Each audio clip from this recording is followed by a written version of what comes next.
Force Motors మన చుట్టుపక్కల ఉన్న అంబులెన్సెస్ అండ్ స్కూల్ బస్ మ్యానుఫ్యాక్చరింగ్లో ఇండియాలోనే నెంబర్ వన్ పొజిషన్లో ఫోర్స్ మోటార్స్ ఉంది. కానీ మనం ఫోర్స్ మోటార్స్ని పెద్దగా పట్టించుకోము. అండ్ చాలామంది ఫోర్స్ కంపెనీ అసలు ఒక ఇండియన్ కంపెనీ అనుకోరు. అండ్ చాలామందికి తెలియని విషయం ఏంటంటే బిఎండబ్ల్యూ అండ్ బెంజ్ కంపెనీ కార్స్లో ఇంజన్స్ని మ్యానుఫ్యాక్చర్ చేసేది ఫోర్స్ కంపెనీయే. ఇది చాలామందికి తెలియని విషయం. సో ఇక్కడ నా క్వశ్చన్ ఏంటంటే అసలు ఫోర్స్ మోటార్స్ అంత పెద్ద కంపెనీ అయినా ఫోర్స్ మోటార్స్కి అంత బ్రాండ్ వాల్యూ ఎందుకు రాలేదు? అండ్ ఇంకా చాలా విషయాలు నేను ఈ వీడియోలో చెప్పబోతున్నాను. అసలు ఫోర్స్ మోటార్స్ ఎలా ఎదిగింది అండ్ ఫోర్స్ మోటార్స్ ఇంప్లిమెంట్ చేసిన మార్కెటింగ్ స్ట్రాటజీస్ ఏంటో నేను ఈ వీడియోలో పూర్తిగా చెప్పబోతున్నాను. ఫోర్స్ మోటార్స్కి 65 ఏళ్ల నాటి చరిత్ర ఉంది. 1958లో ఎన్కే ఫిరోడియా అనే వ్యక్తి దీన్ని స్థాపించాడు. అయితే ఎన్కే ఫిరోడియా ఒక ఫ్రీడమ్ ఫైటర్. అయితే తను ఇండియాని చాలా డెవలప్ చేద్దామని అనుకున్నాడు. ఆఫ్టర్ ఇండిపెండెన్స్ అంటే 1958లో ఫోర్స్ మోటార్స్ని అలా స్టార్ట్ చేశాడు. ఫోర్స్ కంపెనీ స్టార్టింగ్లో తక్కువ వెయిట్స్ని క్యారీ చేసే వెహికల్స్ని తయారు చేస్తూ ఫోర్స్ కంపెనీ స్టార్ట్ అయింది. అండ్ ఫోర్స్ కంపెనీ ఇనిషియల్ డేస్లో ఎలా పెరిగింది అండ్ ఎలా ఎదిగిందో మీకు అర్థం కావాలంటే మీకు ముందు బజాజ్ కంపెనీ గురించి తెలియాలి. అసలు బజాజ్ కంపెనీకి ఫోర్స్ మోటార్స్కి లింక్ ఏంటో మీకు అర్థం కావాలంటే అసలు బజాజ్ కంపెనీ స్టార్టింగ్లో ఇండియాలో ఎలా బిజినెస్ చేసేదో మీకు అర్థం కావాలి. బజాజ్ కంపెనీ స్టార్టింగ్లో ఫారెన్ కంపెనీస్ నుంచి వెహికల్స్ని తెచ్చి ఇండియాలో అమ్మి బిజినెస్ చేసేది. అయితే 1957లో ఇటలీకి చెందిన పియాగో అనే కంపెనీతో డీల్ చేసుకొని పియాగో కంపెనీలోనే ఫేమస్ స్కూటర్ అయిన వెస్పాని ఇండియాలో లాంచ్ చేసింది. అండ్ వెస్పా చాలా మ్యాసివ్గా సక్సెస్ అయింది. అయితే ఇక్కడ వెస్పా కంపెనీ వల్ల పియాగో కంపెనీ ఎలా ఎదిగిందో తెలుసుకోవాలంటే నేను ఆల్రెడీ ఒక డీటెయిల్డ్ వీడియో చేశాను. దాన్ని ఒకసారి మీరు చూడండి. అయితే పియాగో కంపెనీతో డీల్ చేసుకున్న తర్వాత బజాజ్ కంపెనీ ఓన్లీ స్కూటర్స్నే కాకుండా ఆటోస్ అండ్ వ్యాన్స్ని కూడా మ్యానుఫ్యాక్చర్ చేద్దాం అనుకున్నది. సో అందుకే 1958లో జర్మనీకి చెందిన టెంపో అనే కంపెనీతో జాయింట్ వెంచర్ డీల్ చేసుకుంది. అండ్ ఇండియాలో పార్ట్స్ అండ్ డిఫరెంట్ యాక్సెసరీస్ని తయారు చేయడానికి ఫోర్స్ కంపెనీతో డీల్ చేసుకుంది. ఇక్కడే మీకు ఒక ఇంపార్టెంట్ విషయం చెప్పాలి.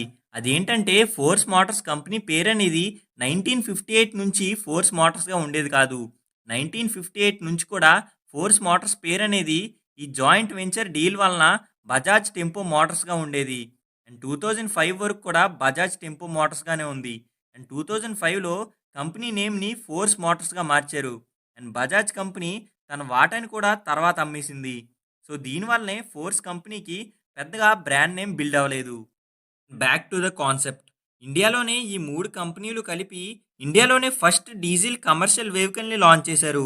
దాని పేరే టెంపో మ్యాటాడోర్. దీన్ని 1969లో ఇండియాలో ఫస్ట్ టైం లాంచ్ చేశారు. టెంపో మ్యాటాడోర్ ఇనీషియల్ డేస్లో బాగా సక్సెస్ అయింది. వీటిని స్టార్టింగ్లో స్కూల్ వ్యాన్స్ గాను అండ్ అంబులెన్స్ గాను ఆ టైంలో యూజ్ చేసేవారు. లేదంటే లోడ్స్ని క్యారీ చేయడానికి ఒక కమర్షియల్ వెహికల్గా వీటిని వాడేవారు. అండ్ ఇది ఎంత బాగా సక్సెస్ అయిందంటే ఆల్మోస్ట్ 3 డెకేడ్స్ వరకు, అంటే ఎర్లీ 2000s వరకు వీటిని వాడేవారు. అండ్ నెక్స్ట్ 1996లో టెంపో మినిడోర్ అనే 3 వీలర్ ఆటోస్ని స్టీరింగ్తో లాంచ్ చేశారు. అండ్ ఇవి స్టార్టింగ్లో సక్సెస్ అయిన 2010 తర్వాత వీటి ప్రొడక్షన్ని ఫోర్స్ కంపెనీ ఆపేసింది. కానీ టెంపో మినిడోర్స్ అనేవి ఇంకా తమిళనాడు లాంటి స్టేట్స్లో ఇంకా ఆపరేట్ అవుతున్నాయి. 2005 తర్వాత ఫోర్స్ కంపెనీ ఓన్గా రన్ అవ్వడం స్టార్ట్ అయింది. అండ్ తర్వాత ఫోర్స్ కంపెనీ చాలా మోడల్స్ని లాంచ్ చేసింది. బట్ అవన్నీ అంత బాగా సక్సెస్ అవ్వలేదు. అండ్ 2010 వరకు సక్సెస్ అయిన టెంపో మినిడోర్ పేరుని మార్చి మినిడోర్ సిబిగా వాటిని మార్కెట్లో సెల్ చేస్తుంది. కానీ రోజు రోజుకి ఆ మోడల్ ఫెయిల్ అయ్యే స్టేజ్కి వచ్చేసింది. సో ఫోర్స్ కంపెనీ 2010 వరకు చాలా నష్టాలు చూసింది. సో 2011లో ఫోర్స్ కంపెనీ ఒక రెవల్యూషనరీ ప్రొడక్ట్ని లాంచ్ చేసింది. అదే ఫోర్స్ ట్రావెలర్. అప్పటి వరకు 2005 నుంచి నష్టాలు చూసిన ఫోర్స్ కంపెనీ మళ్ళీ ఎదగడం స్టార్ట్ అయింది.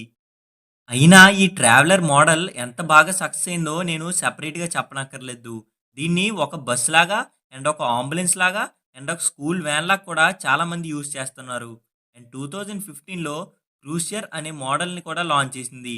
ఇది కూడా మంచి సక్సెస్ అయింది. ఫోర్స్ కంపెనీ అఫోర్డబుల్ ప్రైస్లోనే మిగతా కంపెనీస్ కంటే ఎక్కువ ఫీచర్స్ని ఆఫర్ చేస్తుంది. ఫర్ ఎగ్జాంపుల్ ఫోర్స్ వెహికల్స్లో చాలా ఎక్కువ మంది కూర్చోవచ్చు.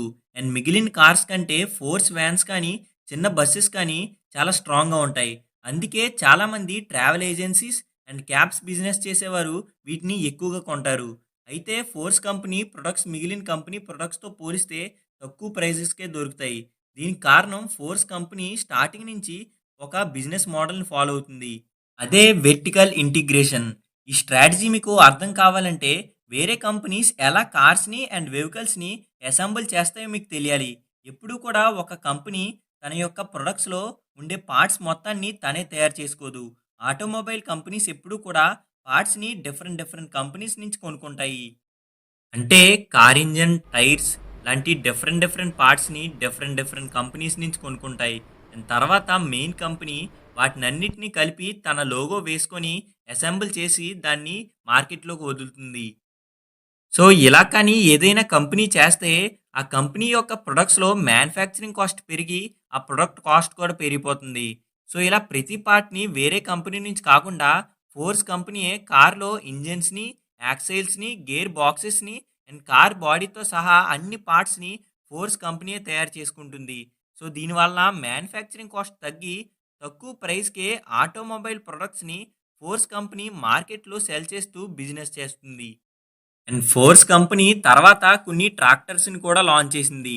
కానీ అవన్నీ దారుణంగా ఫెయిల్ అయ్యాయి. సో, ఫెయిల్ అవ్వడంతో ఈ ఇయర్ మార్చ్ 31 నుంచి వాటిని మ్యానుఫ్యాక్చర్ చేయడం ఆపేసింది. అయితే ఫోర్స్ కంపెనీ వెర్టికల్ ఇంటిగ్రేషన్ మోడల్‌ని ఫాలో అవ్వడం వలన ఇంకొక బెనిఫిట్ కూడా ఫోర్స్‌కి యాడ్ అయింది. ఫోర్స్ కంపెనీకి వెర్టికల్ ఇంటిగ్రేషన్ వల్ల యాడ్ అయిన ఇంకో బెనిఫిట్ ఏంటంటే 2003లో జర్మనీకి చెందిన మ్యాన్ ఎస్సీ అనే కంపెనీ ఆ కంపెనీ లారీస్‌లో ఇంజన్స్‌ని మ్యానుఫ్యాక్చర్ చేయడానికి ఫోర్స్ కంపెనీతో డీల్ చేసుకుంది. అండ్ అలానే వరల్డ్‌లోనే మోస్ట్ ఫేమస్ కార్ కంపెనీస్ అయిన BMW and Mercedes Benz companies కూడా సేమ్ డీల్‌ని ఫోర్స్ కంపెనీతో చేసుకున్నాయి. BMW కంపెనీ 2015లో ఫోర్స్ మోటార్స్‌తో BMW కంపెనీ కార్స్‌లో ఇంజిన్స్‌ని మ్యానుఫ్యాక్చర్ చేసుకోవడానికి డీల్ చేసుకుంది.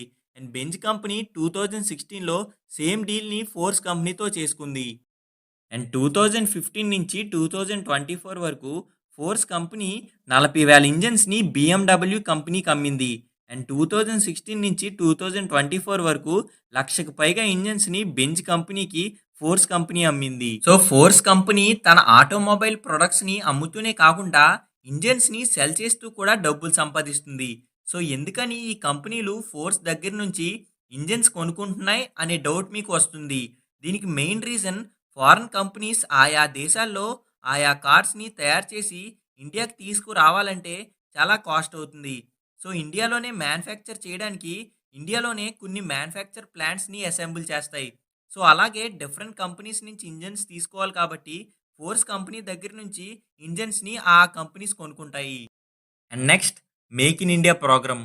మేక్ ఇన్ ఇండియా ప్రోగ్రామ్ వలన ఏవైనా ఫారిన్ కంపెనీస్ ఇండియాలో వాటి మ్యానుఫ్యాక్చరింగ్ ప్లాంట్స్‌ని ఎస్టాబ్లిష్ చేసి ఇండియాలో ఎంప్లాయ్‌మెంట్ ఇప్పిస్తే ఆ ఫారిన్ కంపెనీస్‌కి చాలా మంచి టాక్స్ బెనిఫిట్స్‌ని ఇండియన్ గవర్నమెంట్ ప్రొవైడ్ చేస్తుంది. సో, అందుకనే చాలా ఫారిన్ కంపెనీస్ ఇండియాలో వాటి ప్లాంట్స్‌ని ఎస్టాబ్లిష్ చేస్తున్నాయి. అండ్ ఇంజిన్సే కాకుండా బెంజ్ కంపెనీకి ఫోర్స్ కంపెనీ 1,40,000కి పైగా యాక్సైల్స్‌ని సెల్ చేసింది. So, hope you like the video and thank you for watching. I've been lying, you're making me strong.